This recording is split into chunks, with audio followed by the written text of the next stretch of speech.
Welcome to CSBJ Radio. CSBJ Radio is the premier online business talk radio show in the Southeast. CSBJ proactively connects, informs, and engages its listeners in all aspects of small business. Discover the entrepreneur in you with CSBJ Radio. Now, here's your host, Greg Wilson. Hello and thank you for tuning in to another edition of CSBJ Radio. I am your host, Greg Wilson, also the publisher of Connections Small Business Journal. We can be found online. That website address to find us is www.connectionssbj.com. Again, that is www.connectionssbj.com. You can find us on the internet. We use every aspect of social media, Facebook, Twitter, Pinterest even. You can find us online utilizing one of those resources. Today I'm very excited because I'm sitting here with a very good friend of mine, Tammy Segura. I've known Tammy since 2006, I believe. She serves, even today, she is yet serving as a small business coach. For those of us that need small business advice, small business direction, Tammy Segura is a very good resource for that. But she also has started an insurance agency, Tammy Segura Insurance Agency. And again, I've known her since 2006, and I'm just glad to be in here sitting with her today. Definitely want to allow her at this time, Tammy, to do an introduction of herself and tell us a little bit about herself. Okay, well, my name is Tammy Segura, and I am the owner of Tammy Segura Agency and Tammy Segura Insurance Agency. I'm an insurance broker, and I offer all types of insurances: auto insurance, homeowners and renters insurance, life and health, as well as business or commercial insurance, as well as being a business consultant. So I sit down and work with people who want to open up their own business or have an existing business and want to improve their processes to become more successful. The big passion for me is just working with people. I love helping people. Mm-hmm. So it doesn't really matter what product or service I'm representing. As long as I can help people doing it, that's where the passion really lies. And right now it just happens to be behind the face of insurance services and business consulting. I'm highly involved in the community, from the different chambers to being on the board of directors with a Better Business Bureau. Mm-hmm. So I'm active. I'm out there doing what I preach as far as business consulting and supporting other business owners. I think the biggest challenge with being a small business owner is easily getting discouraged and not understanding that this is a long-term commitment. Right. When people are unhappy at their job or, just something ticks them off, then they may just decide that they're going to go and open up a business, but they don't understand really the hard work that goes behind it before they even open the doors. Exactly. And that's not even a good idea of what it's going to be like once they do open the doors. Right. There needs to be sustainability. That's correct. And if they don't understand that part, then they're not going to survive very long. Even for someone like me who teaches people that, it's hard when you're actually in the hot seat of doing that. Do you mind if I ask, how do you avoid being discouraged? That's something that we all as small business owners deal with. So when that day comes, when discouragement knocks at your door, how do you deal with that? And I have to do this all the time. All the time? All the time.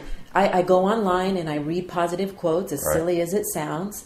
We're all into social networking. So I will hop on Facebook and I see what other small business owners are doing. Mm-hmm. I will post a positive quote, not just for me, but for them too. To encourage them as well. That's good. Networking, going to events like your Power Hour or That's right. whatever the end name is. Right. But regardless, you're sitting there in a room full of other people that have that same passion and drive to be successful. And that's, I think, really an important key is to surround yourself with people who have that same drive. Right. Once you're around someone negative, that ruins the whole thing. On you. Exactly. You might as well pack it up and go home that day, unless you can pull yourself out of it. I even posted something on Facebook myself, just kind of thanking people because I I do appreciate the support and that I've been getting from my friends and colleagues, and just that simple post brings me up, and hopefully it'll bring up other people that read it too. That's good. That's good. I know you. I've known you for years, and I know that you definitely have a passion for helping people, man. And that passion, quite honestly, is contagious. It's contagious when I guess when put in the right environment, it can be very contagious. But looking at the insurance business, that even you're in today, and I know it's how you're able to still help people, by selling the life insurance. But you also mentioned that there are business insurance that you offer to small business owners. Yes. Could you talk a little bit about those? Absolutely.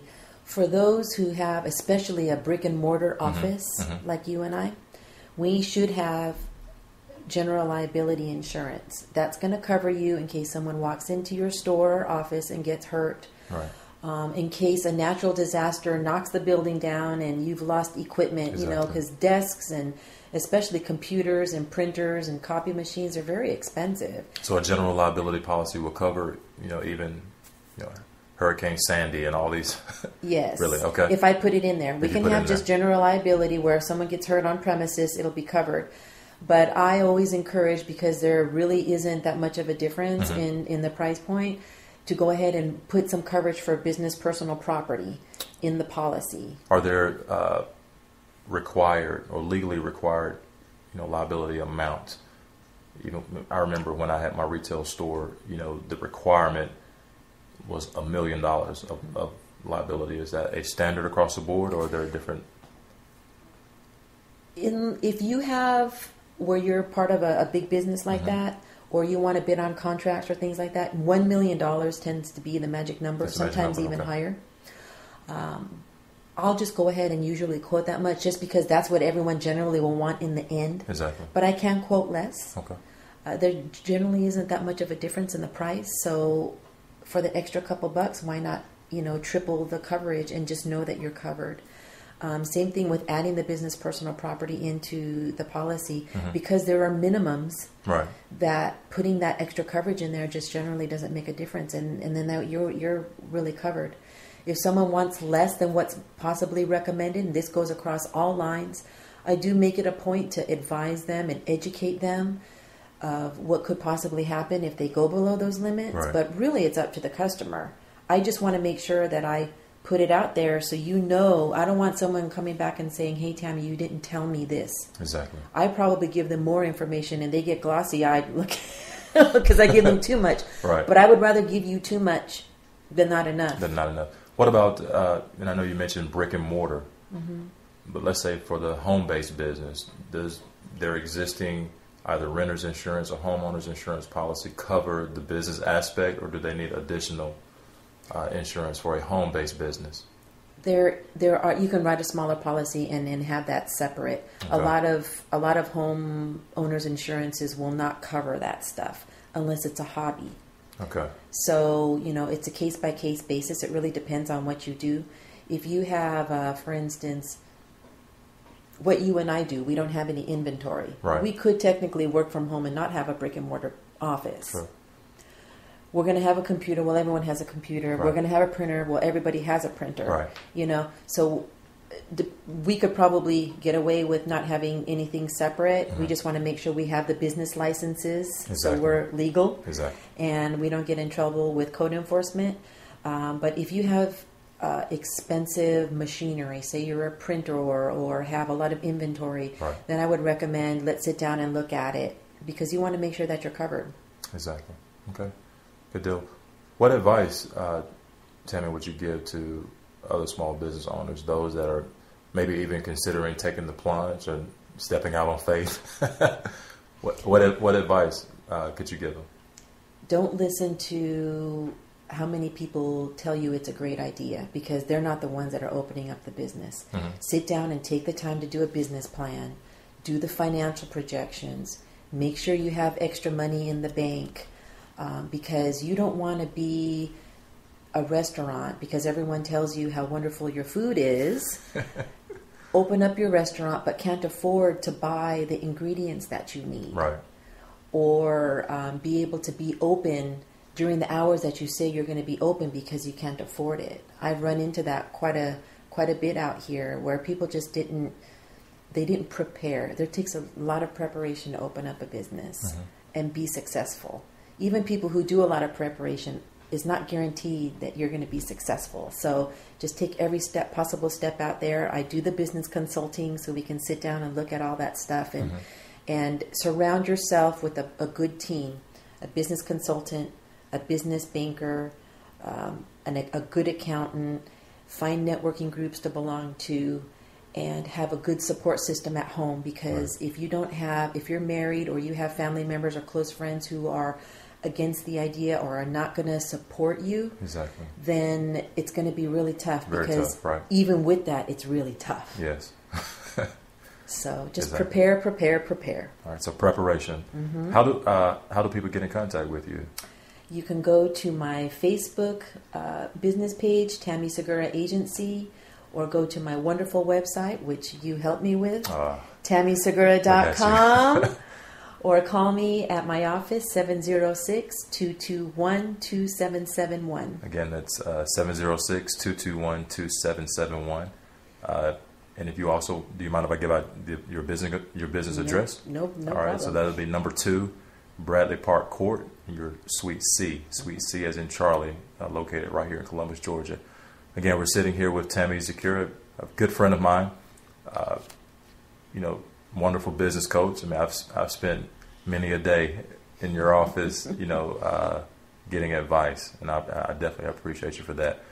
But reach out to her. She can also be, you can email her as well at tammy@tammysegura.com. Again, her website is www.tammysegura.com. And of course, on Facebook, that's facebook.com/ is that Tammy Segura Insurance or Tammy Segura Agency? It is, /after.com / Tammy Segura Insurance. Insurance, okay. But the name is Tammy Segura Agency. Right. Very good, very good. But Tammy, I definitely appreciate the opportunity to sit down with you for these few minutes. I mean, it's been wonderful, and again, I appreciate it. I also thank you. Thank you, Greg. Thank you.